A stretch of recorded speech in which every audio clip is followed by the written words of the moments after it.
Greetings, ladies and gentlefish. Before I actually get on with this game properly, I would like to briefly mention that apologies for the sound quality on yesterday's video. Every time, you'll notice, you probably have noticed that Wargaming have brought out a couple of little mini patches in the current patch. And every time they do that, it resets all my sound settings and all my settings in general, which gets annoying. And if I don't notice, it means that the game volume is all completely kaplunky, and by the time I noticed it for that video, I had neither the time nor the inclination to re-record and re-render and re-upload the whole thing. So, deal with it, basically. So, moving on to this video, we are looking at a pair of subscriber replays. These are both going to be courtesy of Alpjäger. I'm just going to call him Alp, or possibly Alpi for short. Two games here. We are kicking off with the first game, as you may well imagine, and we're looking at the Panzer 2J. Now, I wouldn't really have actually shown this video if it were this game if it were from any other tank, but it's not from any other tank. It's from the Panzer 2J. Some of you may be sitting there thinking, what on earth is the Panzer 2J? I don't remember that in the tech tree, and that's because it's not in the tech tree. This is a Tier 3 German light tank. I'm doing air quotes around the light. It's a premium, it's not regularly available in the gift shop. In fact, for a long time it wasn't really available at all, and the only way you could actually get hold of this thing was, let's just make the minimap a little bit bigger, through some weird special package or something, I don't know, or via eBay, that's the word I'm looking for. But not that long ago, well, maybe a year ago or so now. Well, at some point, in their infinite wisdom, Wargaming decided to put this thing on sale for a short period of time. Well, it wasn't really on sale, it was part of a €100 bundle, certainly on the EU server anyway. And you got this for free. But you're only really going to buy that bundle if you wanted this machine. Anyway, what is it? What makes this thing special? Well, firstly, it's technically a light tank, but as you can see from Alp driving around, it's really quite ponderous.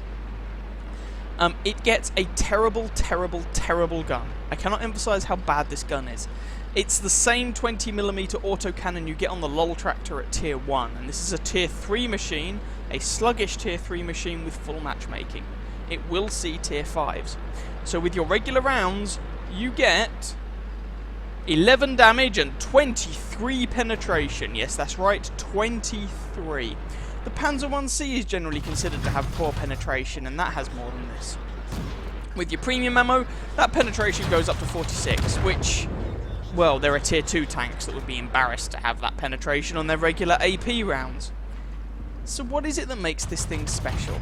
Well, this thing gets 80mm of frontal armor. Just to put that into some sort of perspective, the KV-1, the Tier 5 Soviet heavy tank, gets less armor than that. This thing is incredibly heavily armored. Now, this should come with a couple of caveats. The first is that this tank, the armor on this tank is flat. I mean, if you look at it, it's flat as a pancake. So that 80mm, ooh, hello artillery, is 80mm. It's not as if it's 80mm at 40 degrees and so the actual armor thickness, no. It's 80mm plus whatever angling you personally put on it.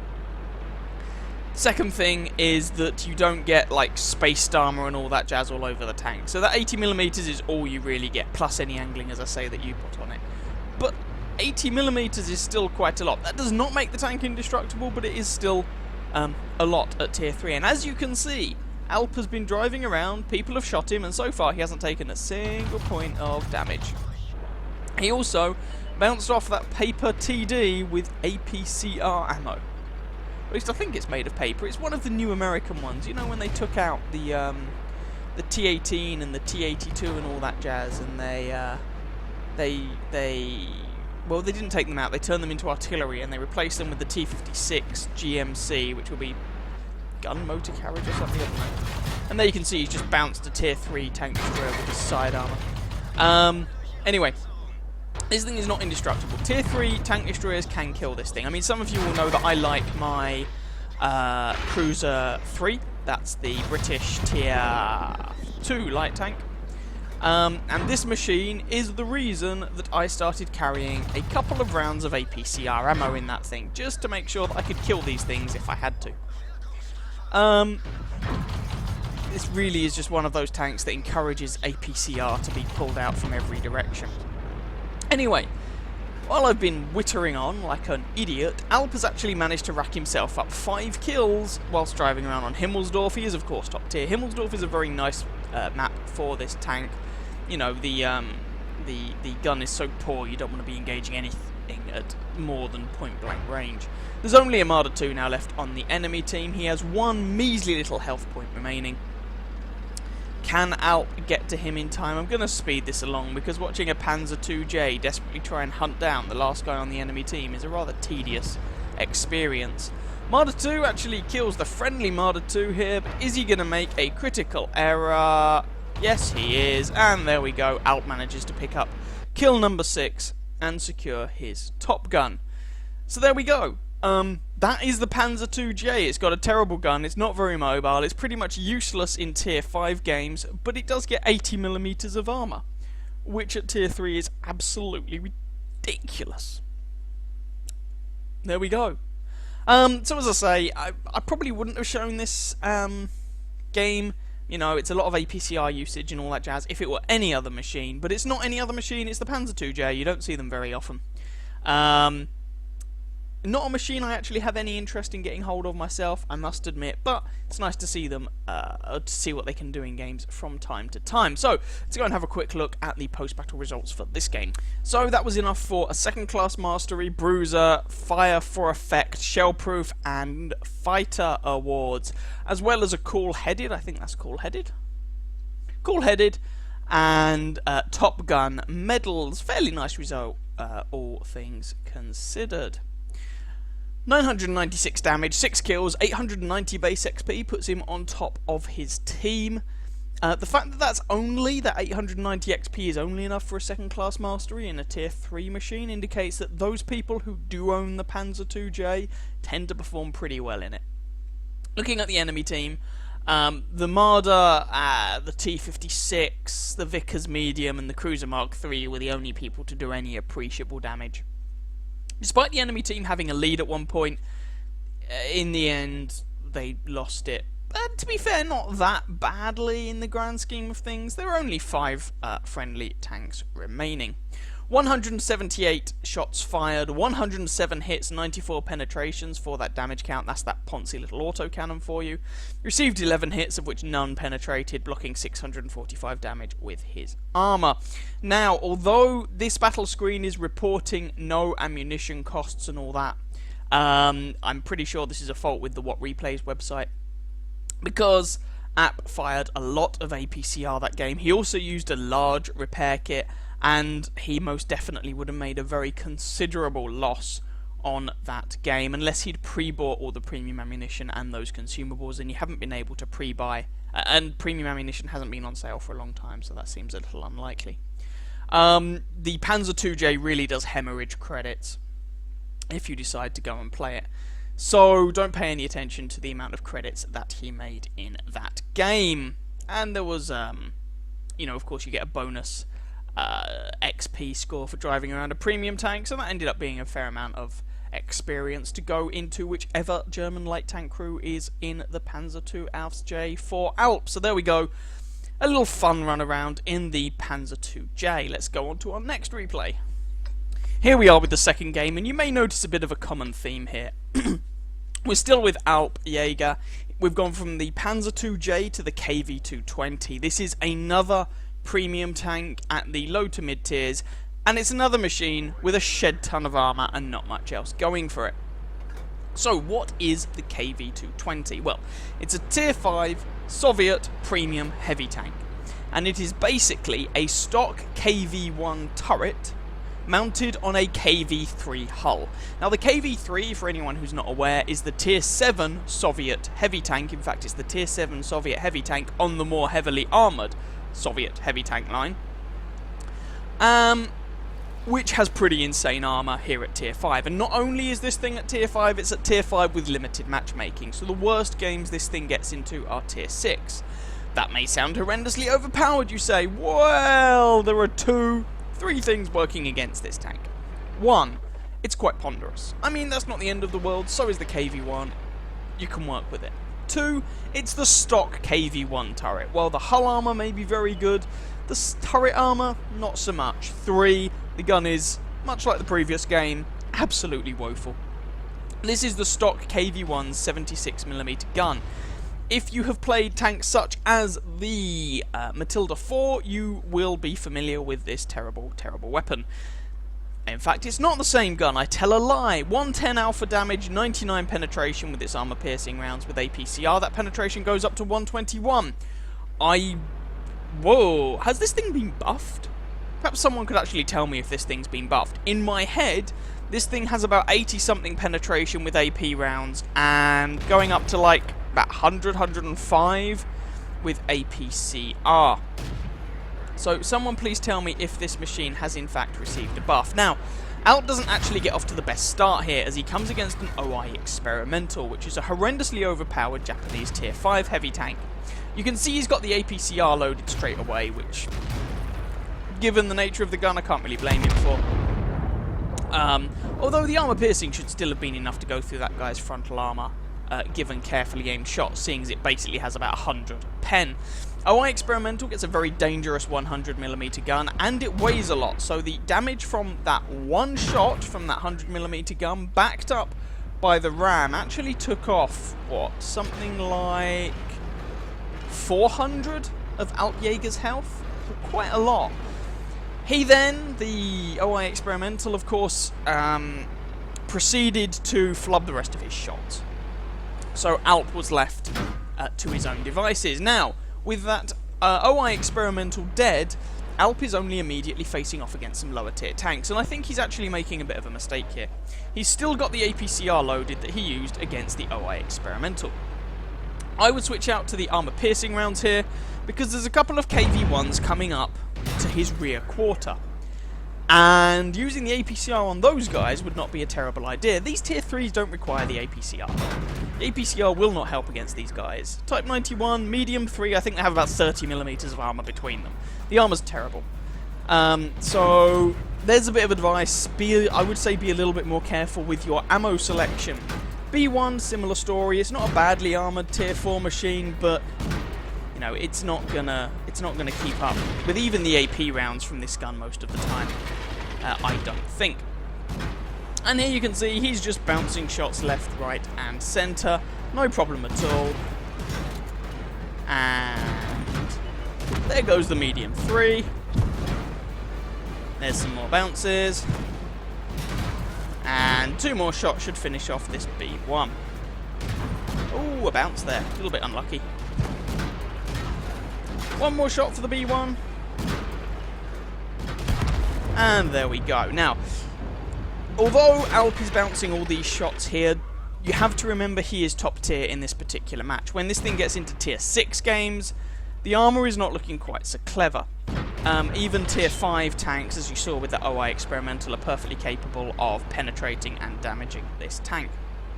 Providing, and this is the caveat, providing they aim their shots carefully.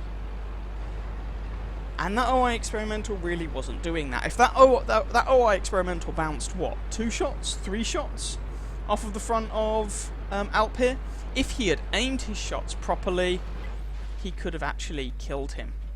Now there's a Matilda here. This is a target that you could get away with armor piercing, you could get away with APCR, it really does depend. And as it is, the guy's actually taking cover from him. He also, the Matilda that is, again, if he knows what he's doing and knows where to shoot, has a gun perfectly capable of damaging Alp. Of course, Alp has armor also perfectly capable of bouncing the Matilda. It really depends how competent this Matilda driver is, and bearing in mind this of course is a low tier game, so don't necessarily expect miracles. Of course, I am also assuming this Matilda is using the top gun, because the top gun on that tank is actually really good. As it is that the top gun? No, that's the stock gun, which means this Matilda is probably in whole kinds of trouble. Now, rear shots, you could get away with armor piercing against this Matilda, which is, as I mentioned before, important because of the presence of those KV-1s, who are the ones you are really going to need the APCR against. Not to say you can't penetrate them with armor piercing rounds, but it is not trivial to do so. One more shot to kill this Matilda. I don't actually know why Alp is repositioning there. All he needed to do was put in a second shot exactly where he put the first, and that Matilda was dead. So, what's remaining on the enemy team? There's a T-25 on 5 kills and a KV-1 platoon on 4 kills between them. Alp is on 5 kills, but crucially, as I mentioned, he doesn't have any more APCR to deal with those KV-1s, so he's going to have to rely on good old-fashioned armor piercing. Now, the friendly T-34 actually takes out the T-25, evening up the scoreboard. 2 tanks remain on each team, and I was hoping those KV-1s weren't going to have a huge amount of health left. As it is, they do. And I don't see that T-34 surviving this, and there we go, KV-1 takes him out. So this just became a slightly dicey engagement. Again, the guns on the KV-1, if they aim their shots carefully, they can go through the KV-220 of Alpjäger here. If, however, they just auto-aim his hull, it will be much harder.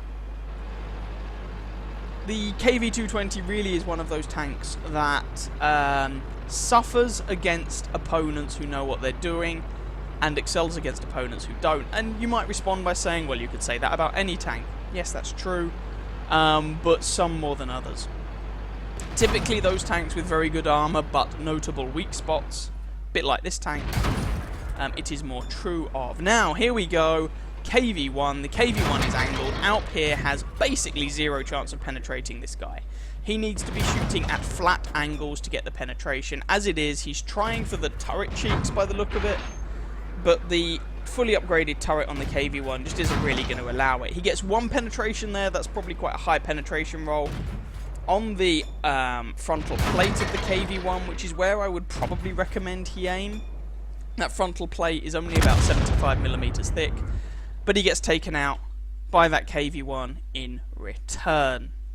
Slightly painful result at the end there, not at the Enya. Enya's a band. But let's go and have a look at the results nonetheless. So, of course, that was a defeat, but Alpjäger was still capable of getting his ace tanker, as well as a bruiser, fighter, duelist, fire for effect, cool-headed, and a high-caliber medal, indicating he did quite a lot of damage.